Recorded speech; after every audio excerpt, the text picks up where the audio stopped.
aqui. Então, eu tenho o vendedor de sell-in, é o cara que está na indústria. Vamos chamar isso, Chamar de sell-in. O cara da indústria que vai lá vender para os parceiros, para os revendedores, para as lojas, enfim, para o varejo, e o cara do balcão. Se pudesse citar duas características do cara do sell-in, que são, assim, olhando para os caras que você mais viu performar, fala, meu, em comum esses caras têm essas duas. E depois para o cara do balcão, quais são as duas características do cara de sell-in e do cara de sell-out? Primeiro, eu falo que da indústria para a loja, vamos falar assim, falando de tinta especificamente, uma das características mais importantes é curiosidade. Tá. Né? É se interessar pelo o negócio do cliente, né? É chegar lá e se posicionar do mesmo lado da mesa, né? Eu sempre gostei disso, eu nunca gostei de sentar frente a frente. E é interessante isso porque... Eu lá atrás fazia isso de forma meio empírica, Marcelo. Eu tentava sentar do lado, tentava sentar mais perto. Tipo, olhar fisicamente do mesmo jeito que ele olha, né? Para a gente poder ter essa conversa. Então eu falo assim, ó, essa curiosidade e essa disponibilidade de falar, cara, vamos chegar em algum lugar aqui juntos. Porque muitas vezes, né, o lojista... ele não tem o tempo, ele tem várias outras funções ali dentro da loja, é caixa, é compra, é entrega, é não sei o quê, e às vezes tem oportunidades que ele acaba perdendo. Então, o nosso vendedor que faz o sell-in para a loja, a gente capacitou muitas vezes, e muitos anos, a gente não deixa de fazer isso, que ele também é o responsável pelo sell-out de alguma maneira, né?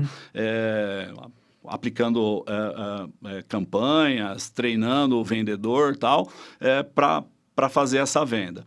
Então, curiosidade é uma. Curiosidade e é a segunda? Para mim, é a disponibilidade de aprender. Tá. Né?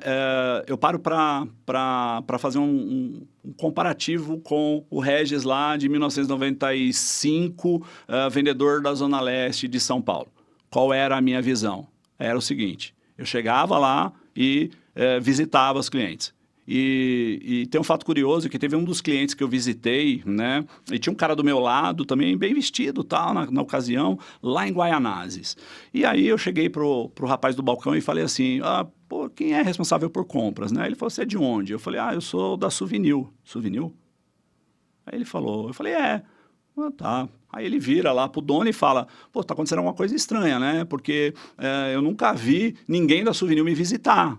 Né? Eu falo que é a disponibilidade de estar lá, que é você ter rotina, que é você ter a vontade de fazer aquilo crescer. Né? E eu falo que, modéstia à parte, eu tinha uma rotina, independentemente se eu tinha ou não pedido, mas se eu me programei a passar a cada 15 dias no cliente, eu fazia isso, e isso foi moldando, né? Mas naquela ocasião era muito mais o seguinte, transacional. Olhando para o Regis do futuro, né? Passando ali, depois de tudo que a gente conheceu, foi... Pô, isso é legal, mas o que fazer com isso? Né? Como eu posso usar toda essa questão ao meu favor? Então, eu falo que a curiosidade, o estar aberto para poder aprender e saber o que fazer com esses dados. E para o vendedor, né, não sei se eu te respondi, né, do balcão, uma das características mais importantes, né, é ele estar seguro. Né? Eu vejo muito vendedor hoje trazendo que a maior parte das vendas dele acontece por WhatsApp. Né? E ali você não sabe em que cadência o cliente está do outro lado. Né? Quantas conversas aí você deve ter aberta no seu celular agora, né? E o cara da loja lá acreditando nisso. Então, o que eu falo de uma das características dele é a coragem. Tá. A coragem de poder acertar e poder errar. Mas ele precisa, talvez, ter uma relação de mais proximidade, não de tanta distância. Eu acho que o WhatsApp dá essa distanciada. Não sou contra, né? E a segunda é conhecer o ser humano, né? Porque... eu falo que um dos maiores ganhos que eu tive, né? E eu falei um pouco para você sobre inteligência emocional, né? A gente, na pandemia, passou por uma grande imersão, né? se autoconhecendo e conhecendo como as pessoas reagem. Porque o vendedor, muitas vezes, Marcelo, ele é impaciente, porque ele tem um número, e ele acha que tem que meter coisa na cabeça do cliente e tal, para o cliente fechar logo e ele partir para a próxima. Não. Para mim, ele tem que conhecer o cara, saber em que momento da compra ele está, para poder, sim, dar o passo certo. Porque, senão, às vezes, ele está com a venda feita e ele perde a venda. Né? Então, para mim, é conhecer o ser humano e ter a coragem, né, de aproximar esse cara dele, não deixar ele distante. Sim. Né? O conhecimento de produto é importante?